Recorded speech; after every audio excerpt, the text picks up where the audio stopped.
Good morning students and welcome to Radha Rani free education. देखिए बेटा वर्ष नंबर 23 और ये 26/8 आज का है। ये तो हिंदी है जो राम लक्ष्मण और परशुराम का जो संवाद है उसका एक दे रखा है, एक पैराग्राफ दे रखा है जो आप इसमें ऑलरेडी दे रखा है, उसका शब्दार्थ भी दे रखा है। ठीक है बेटा, उसमें अर्थ क्या है ना, विश्वामित्र की बात सुनकर परशुराम कहते हैं, इसका मतलब परशुराम गुस्सा होते हैं। किसके ऊपर गुस्सा होते हैं बेटा ना, जो इसमें देखो क्या दे रखा है ना, लक्ष्मण के ऊपर वो गुस्सा होते हैं क्योंकि ना लक्ष्मण की कुछ बात जो उनको बुरा लगता होगा वो कहते हैं किससे, विश्वामित्र से।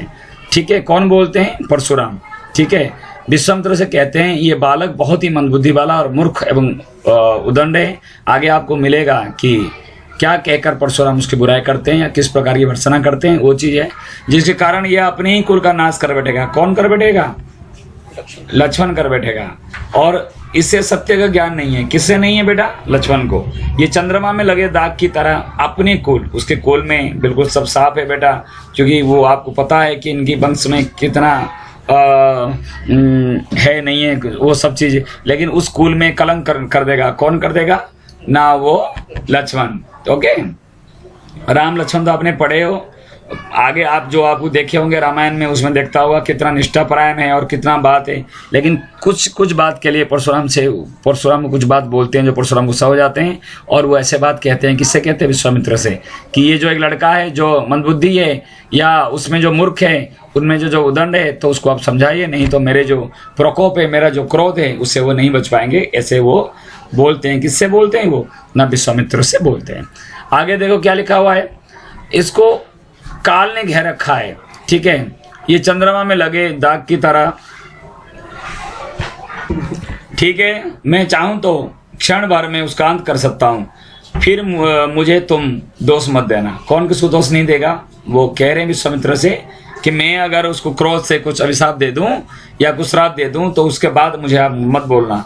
तो परशुराम में बात सुनकर लक्ष्मण कहते हैं, परशुराम की इस बात सुनकर लक्ष्मण कहते हैं, हे मुनिवर, आप अपनी वीरता का जो वखान करते हुए, मतलब गुणगान करते हुए थक नहीं रहे हैं।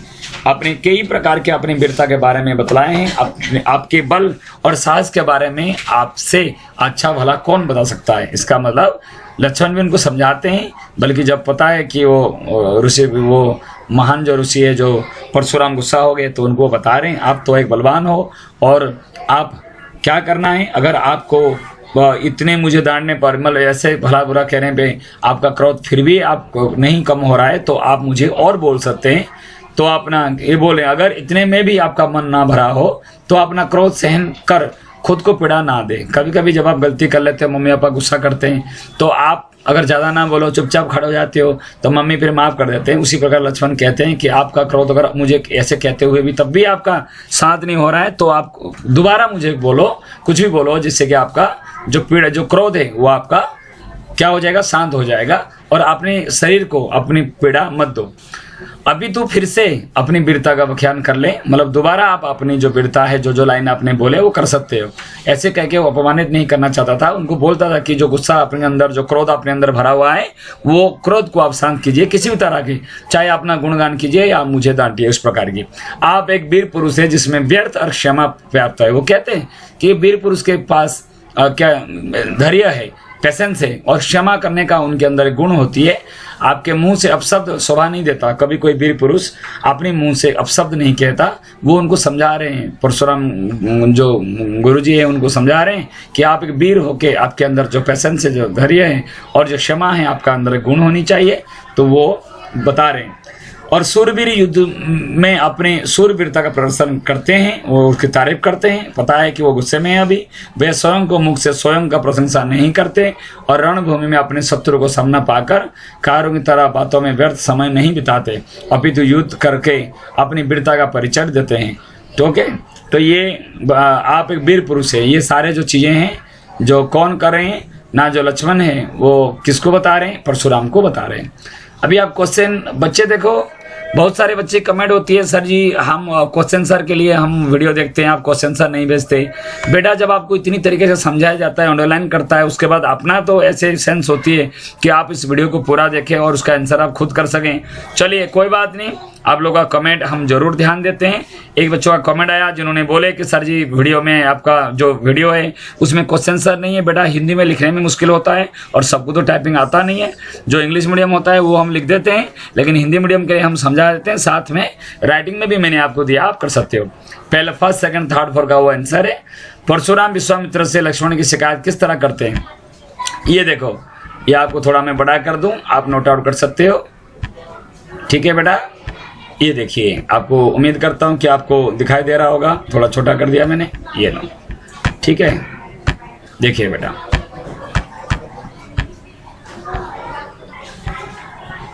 ओके, चलिए क्या दे रखा है बेटा, फर्स्ट क्वेश्चन, ये तो सेकंड आपका आ गया, तो फर्स्ट आप देखने की कष्ट करें।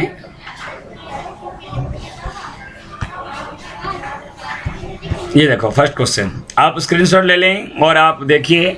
विश्वामित्र क्या देखो ना, वो कहते हैं ये बालक बड़ा क्या है, मंदबुद्धि या कुबुद्धि, और क्या है न, हाँ कृतिक है, और काल के बस होकर, मतलब काल उसके ऊपर बस कर रखा है, जिसके कारण वह अपने कुल को नष्ट करना चाहता है, या चंद्रमा जैसे उनका जो परिवार है उसको कलंक करना चला है। तो ये सब बातें आपका फर्स्ट है। सेकंड क्वेश्चन भी आपको है, बट आप स्क्रीनशॉट ले लें, क्योंकि आपको बहुत सारे बच्चे हैं जिनको सिर्फ आंसर चाहिए, उनसे मतलब नहीं है कि समझाए सर। अगर आप समझ लो बेटा, पेपर में भी कर सकते हो। अगर आप सिर्फ लिखोगे, सिर्फ लिखते लिखते सिर्फ असाइनमेंट में रह जाएगा, और जो कि आपको सिर्फ 20 नंबर ही मिल सकता है। तो जैसे आपकी इच्छा बेटा, मैंने आपको समझा दिया, और उसके साथ साथ ये क्वेश्चन भी है जो आप उसको स्क्रीनशॉट लेके आप उसको लिख सकते हैं। ठीक है, भानु का प्रवेश शब्द दिनकर, प्रभाकर, राकेश, चांद, रजनीश, ये समर, रण और संग्राम, रिपु, दुश्मन, शत्रु, ये सब चीज है जो एक स्टूडेंट ने करा, जो आपके लिए मैंने प्रोवाइड कराया, और मैंने आपको पैराग्राफ समझा दिया। तो आप लोग के कमेंट आते रहें, सब्सक्राइब और आप शेयर जरूर करें, और उम्मीद करता हूं कि ये वर्कशीट के बाद भी आपको बहुत सारे वीडियो जाएगा जो आपका काम आएगा। पढ़ने के लिए बेटा वर्कशीट आप कीजिए, समझने के लिए, सिर्फ उतारने के लिए नहीं है। मैं रिक्वेस्ट करूंगा बच्चों से, जो बच्चे बार बार कहते हैं सर जी पूरा पैराग्राफ आप लिख के दे दो, क्वेश्चन लिख के दे दो, वो थोड़ा सा बेटा ध्यान देना। ओके बेटा, बाय बेटा, टेक केयर।